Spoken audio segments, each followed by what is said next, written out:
Esta mañá un grupo de militantes e simpatizantes do BNG nas comarcas do Barbance e Muros Noia, así como tamén veciños en xeral, realizaron unha pequena concentración para protestar por estas manobras. Os nacionalistas rexeitaron este despregue militar, nun momento ademais, segundo eles, inoportuno, ao producirse nun contexto de escalada belicista e tamén en plena crise económica, cunha suba de prezos generalizada. Neste momento non é o máis axeitado nin o que necesita a población. Creemos que o gasto militar se debería destinar a políticas sociales que axudaran a nosa veciñanza, o país, a recuperar a capacidade económica que está perdendo por culpa da subida desmesurada dos combustibles, a subida da factura da luz. Parecenos que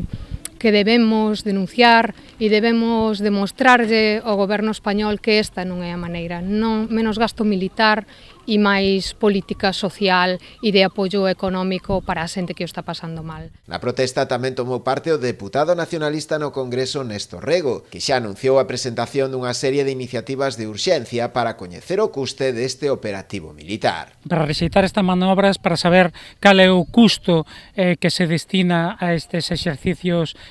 militares, mas tamén o faremos no futuro para rexeitar ese incremento do gasto militar, porque entendemos que eses millóns deben ir a políticas de protección social, a políticas de desenvolvemento económico, a apoiar precisamente a quen máis o necesita e ao mesmo tempo para seguir apostando por políticas de paz, de boa veciñanza e de diplomacia e negociación para resolver os diferendos entre estados e os conflitos militares como este que se está producindo neste momento entre Rusia e Ucrania.